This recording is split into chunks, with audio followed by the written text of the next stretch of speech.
Meet Brian, creator, artist, 12 years old, living in a public housing complex in El Paso. His free time is filled at Creative Kids, where he is painting his future with every brushstroke. What I draw, other people get to see it in the gallery. Up the road in Las Cruces, another creator, 15-year-old Holly, is dancing after school at Court Youth Center. With every step, Holly moves in a direction leading to opportunities and doors swinging open for her. For me, it means something that I love to do. It's who I am now. I love being here, I love dancing. Across the border in Ciudad Juarez, 17-year-old Agustin lives in a neighborhood that struggles with youth-related issues, including gangs, teen pregnancy, and drug and alcohol abuse. CASA is a beacon in his community, providing creative outlets for youth and distracting them from the harsh reality of their lives. Why is this program important to you? It's important to me because I can come here and express myself and forget my problems. The arts enable one to make changes in their life and also enables one to be a better person. All of these young people are finding healthy outlets for the creative force within. They may not even realize they are building and strengthening one or more of the 40 developmental assets, a set of common sense building blocks developed by the Search Institute as a framework for positive youth development. Well, the Search Institute is the organization that really formally listed all of the developmental assets that are so important in the lives of youth. Because of a one-year pilot project called Creative Youth, Healthy Youth, developed and funded by the Paso del Norte Health Foundation during the 2005-2006 school year, after-school, arts-involved programs were available without charge to teens in West Texas, southern New Mexico, and Chihuahua, Mexico. The purpose of the program was not art for art's sake, but art for assets' sake. The Paso del Norte Health Foundation was doing the Action for Youth initiative, which was looking at using community partnerships to develop all 40 assets. In looking at an asset survey of the region, they realized that the number 17 asset was the one of lowest prevalence. Asset number 17 is creative activities, and specifically it recommends that youth be involved in creative activities 3 or more hours per week. You come here a lot, don't you? Yes. Why? I like art and I like to draw. Not only art, dancing, it can be music, something that's going to inspire them to keep on going. Cesar Gomez should know. Today, he is an art instructor at Creative Kids and a civil engineering student at the University of Texas at El Paso. But it wasn't too long ago that he was one of the kids living in a less than perfect situation. I used to live right here at the community, and I remember when the manager right here at the community, he went to my house and he saw my artwork, and then he introduced me to Steven Engel and Andrea. Andrea Engel, co-owner of Creative Kids. Creative Kids is one of the grantees that used creativity and art to attract teens into the Creative Youth, Healthy Youth pilot program. When we use the arts, it's another way for them to feel like they are doing something positive, and rather than always being told this is wrong, and with the arts there's no right or wrong. So that's a good way for them to feel better, and then with that in turn we feel and see that at school their attendance is up, their grades are better, they participate. The creative spirit is a really strong spirit in people's lives in general, and it really can have such an important positive outcome in everyone's lives. And so, although it's listed as one among 40 assets, the very fact that you can get kids involved in creative activities unleashes the potential for their entire future.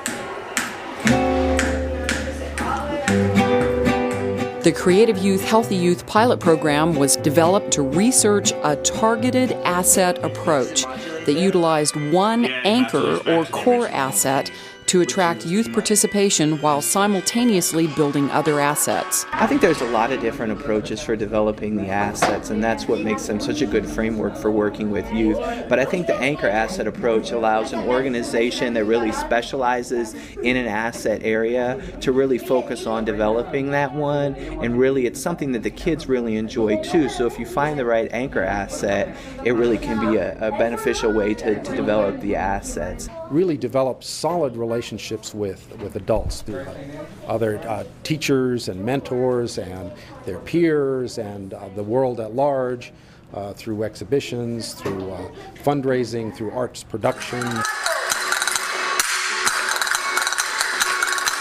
The target area, the Paso del Norte region, which encompasses the populations of far west Texas, northern Chihuahua, Mexico, and southern New Mexico.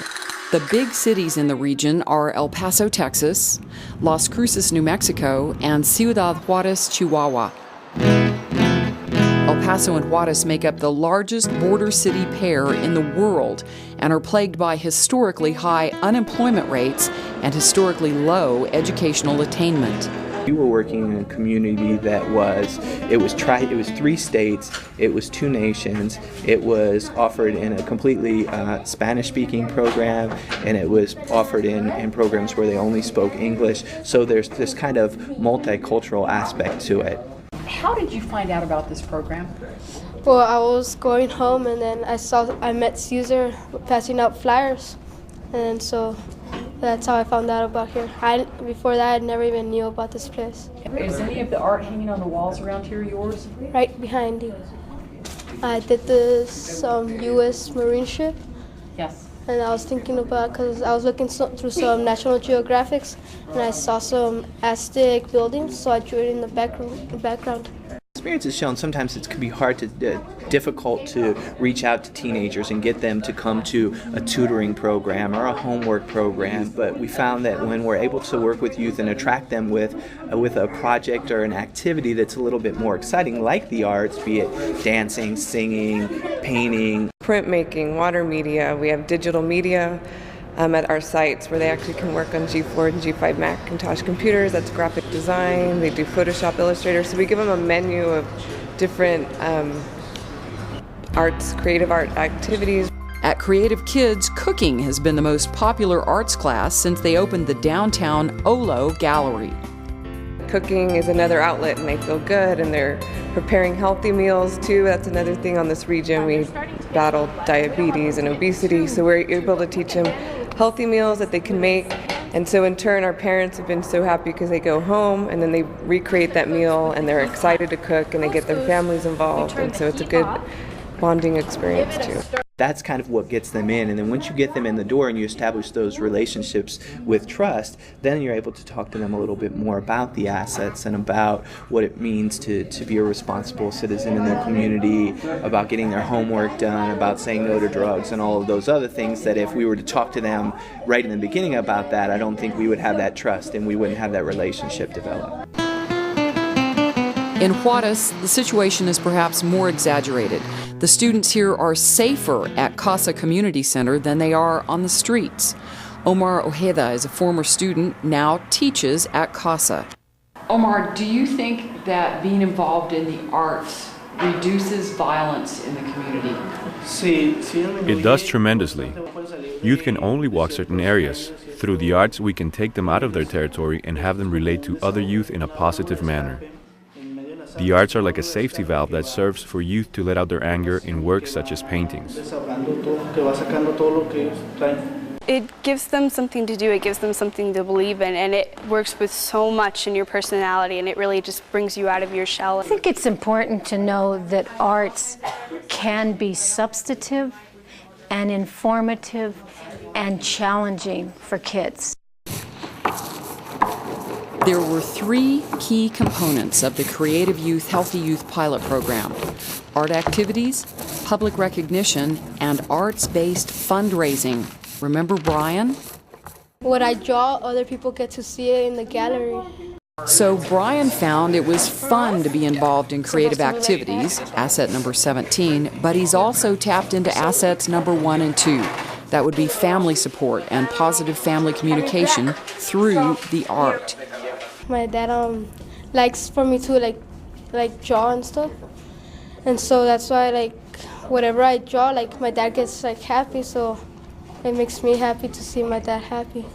Because back then I would never see him a lot. He's really proud of you and what you're doing here. Yeah. Their work is being displayed at a gallery, and an actual real gallery for people to come in and see their art. And not just displaying the work in a gallery, but selling the work, another form of recognition and positive reinforcement. The grantees were required and did hold successful arts-based fundraisers as gallery openings, sales of arts at festivals, and at a successful block party. In some instances, the money was split between the artists and the program. You look at extending the art and for the kids to see their art in a public place so they can value it, other people can value it. So again, through art, other assets are being developed. Asset number 7 is Community Values Youth. Asset 24 is bonding to school. That could not be more clear than at Court Youth Center in Las Cruces, where students attended school and stayed after school until 6 p.m., Monday through Thursday, involved in creative activities. School is out and I come here, get ready for dance, and then we start dancing and practicing. Currently I'm taking 2 after-school classes, so I'm here every day except Friday. I'm involved in the after-school program here because they offer classes and activities and opportunities here that I can't find anywhere else. In the afternoon, I can build a repertoire that they can perform, so they have the experience not just of technical, but being in the public, and that's what really develops the artist. Developing the artist, developing trust, developing assets. That's what the pilot program was all about. Was it successful? It was extremely successful, and in our case, we had always done this. That's why it was such a joy to be able to be part of this project, because it reinforced what we already do and know. I think we have been able to demonstrate that it's not necessary to always focus on all 40 assets. It's entirely doable and very successful to choose an anchor asset and build on that. Art was the tool. Creativity was the anchor asset used to get kids excited about participating in the program. But the critical element to youth involvement was a 3-letter word: fun. Kids want to have fun. Adults want to have fun. I think it's really about, kids don't come because I want to go to this after-school program because I'm going to have my assets developed. They come because, wow, that looks like a fun thing to be involved in.